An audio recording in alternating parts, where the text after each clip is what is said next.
Embrace relationships and service to transform life and business, avoiding burnout. Ask me like, hey, if you had to do it all over again, like I remember I was on one show, he asked, if all you had was $1,000 and a laptop, what would you do? I was like, I would take that $1,000 and I would go take people out to eat, right? Like I would be doing brunches, lunches, whatever I got to do. And with just those centers of influence or those influential people in those markets and focus that whole meeting on how can I serve them, right? If you come out with that service mentality, and I did this. I mean, when I after 6 years of that company I had launched, we actually did turn things around. You know, things got better. But then in 2012, the main partner and I split ways, and so I created Money Ripples at that point, and I had a non-compete, a 2-year non-compete that I didn't have to honor, but I did anyways. And so when I went out, that's exactly what I did. I didn't have a whole lot of capital to do. I mean, I even exchanged services with a guy to build my website. And but I went and I found people, and in this particular case, I was focusing towards the women entrepreneur space, and specifically geographically in Utah. Hmm. That's because I knew that that was the one place that that guy didn't want to play in.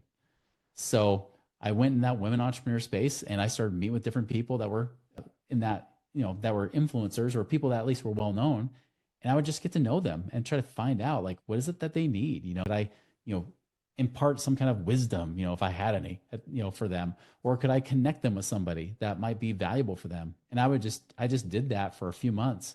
And it was a slow thing. It wasn't like I made massive amounts of money in those first few months. I mean, I made a Hmm. little bit because I was still advertising what I was doing, but the real hockey stick curve, that exponential curve happened probably about 5 or 6 months later, because within those circles, those people talk. And then pretty soon you have people reaching out saying, I'm here from multiple people that I need to meet you. Who are you? Right.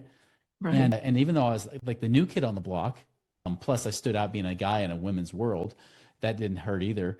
But being the new kid on the block, everybody's like, "Whoa, have you guys heard about this Chris Miles guy? Do you know about him or this?" And it just caught fire, And not to mention created great relationships.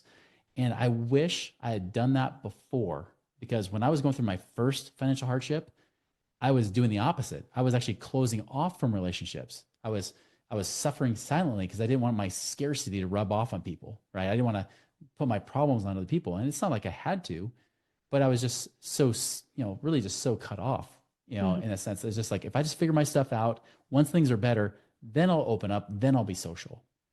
But the whole time I should have been social the whole time, really, again, still looking to reach out to people, serve them, but also ask for help in return.